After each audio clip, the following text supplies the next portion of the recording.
Hello, Void. I've been watching a lot of monkey movies lately, haven't I? Well, I suppose that's what I get for trying to work my way through several collections that comes around.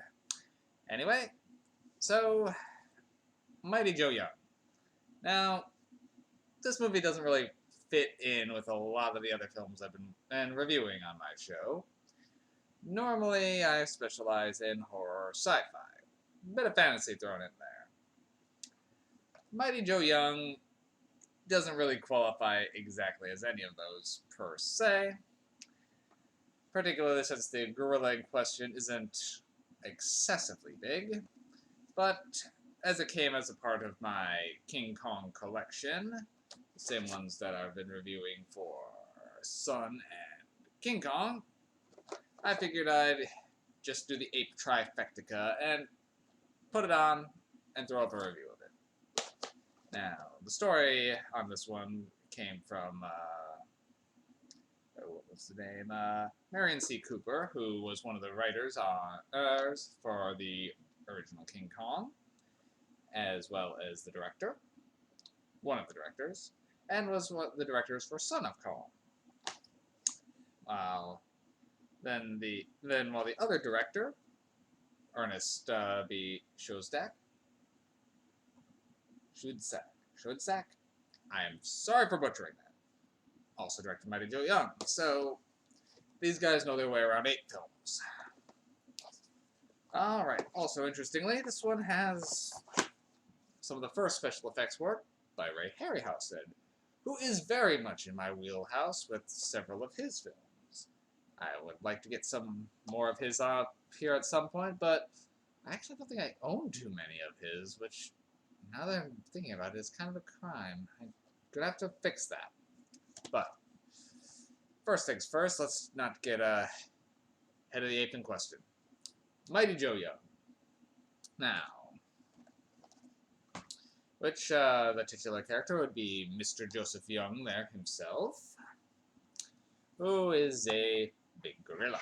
Now, story on this one is very reminiscent of King Kong. Very.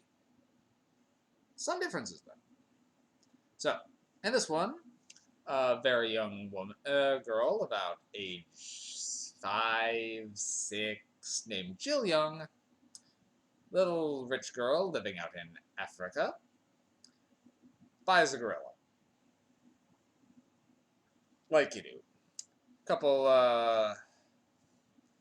African tribesmen come by just carrying something in a basket, and she offers to trade for it, and eventually they come to an agreement, and she buys a baby gorilla, names him Joe.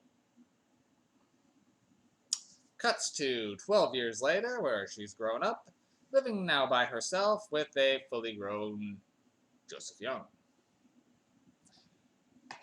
Things are going fine until a enthusiastic nightclub owner, as well as a former cowboy rodeo star, show up to, well, find some African safari animals to rope and bring back for his nightclub. And during the course of it, they unintentionally get on her land, and, well, this gets Joe a little worked up. So, after their camp is attacked by Joe, then Jill has to come out and try to smooth things over. After that's taken care of, the nightclub owner wants to sign her and Joe up to come back, be a star, and become famous. She's a little hesitant, but he's quite the fast talker. His name is not listed on here. It's bugging me that I forgot that already. Ah, well. Anyway, he's manages to get her to sign on to his nightclub and to make Joe his essential center attraction. And there it is, Max O'Hara, Mr. O'Hara. Anyway, meanwhile, she begins getting a romance with the cowboy Greg. Anyway, they go in, and it's great at first. unlike Mr. Kong, Mr. Young does actually do pretty well performing, and doesn't freak out immediately, especially as long as his sister is there and safe. So weeks go by, and Joe isn't really taking well to the cage life, of course.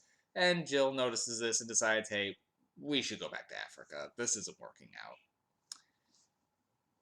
Mr. O'Hara isn't really keen to let him go and says that, hey, okay, look, fine.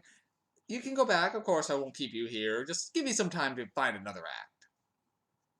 Another 7 weeks go by, and things are getting worse, and it's getting to the point where she's just about to up and leave. But some belligerent patrons harass Joe, get Mr. Young intoxicated, and he proceeds to go on a drunken rampage throughout the nightclub, ripping it apart. The courts aren't too pleased and declare Joe a dangerous animal that needs to be put down. At which point, Max O'Hara now does a full 180, like, okay, you're right, I'm sorry, this wasn't right, let's get Joe out of here. He does do the change of heart thing, showing he's not really a bad guy, he just got over eager and enthusiastic and blinded by the money. And he actually does go out of his way to help, even risking some prison time himself to do so. So they all do everything they can to quickly get Joe smuggled out of there before the sheriff's men can show up. Well, the police, not really sheriff. The policemen show up to, well, shoot him. And then it proceeds to a chase scene to see whether or not he can get out. Okay. So, the special effects of this movie, they are dated, but they do hold up really well, actually. Particularly the work on Joe Young himself. It does get a little obvious when things are shifted from rear projection video to interacting with Joe directly, but there's only a couple times where it was particularly noticeable. Otherwise, it does flow rather well.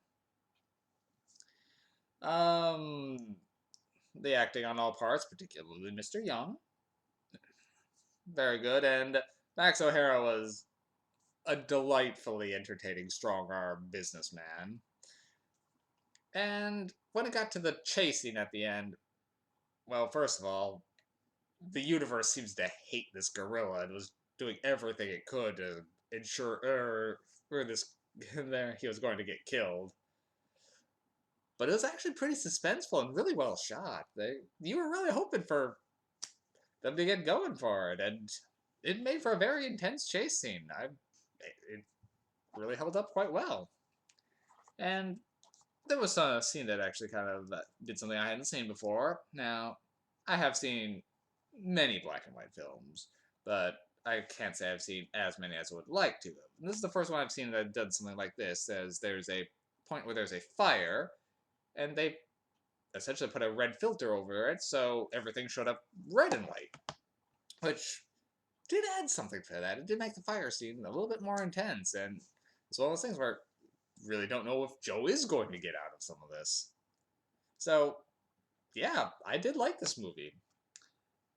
Lately, I've been giving some of these older ones better reviews than the modern ones. That says something. So, let's see. The last time I realized after I clicked off, I wasn't 100% certain if I actually gave my MacGuffin review to Lawnmower Man, which I was going to give it a high 3, but I think I said it in there. Not 100% sure. Getting that out of the way now, just in case I did forget. I was kind of going on a lot about that one. Mighty Joe Young. In all honesty, I wasn't really looking forward to this film too much. It just didn't seem like my cup of tea. It's just another gorilla movie, but it did surprise me. I'm actually giving this one a 4 MacGuffins. It held up pretty well. Now, I know there was a remake in 1998, I think, and starring Charlize Theron and Bill Paxton, but I haven't seen that one either, but I understand that they do change quite a bit of it to make it more modernized, and I don't know if it holds up nearly as well as this one did. But definitely recommend this one. If you like King Kong, yeah, you'll like Mighty Joe Young. And if anything, this one, I mean, yeah, there's less dinosaur over the top action, but for a more grounded ape story, I actually do recommend it. That's all for me on this one, and I'll be back probably tomorrow. See you later, guys. Have a good night.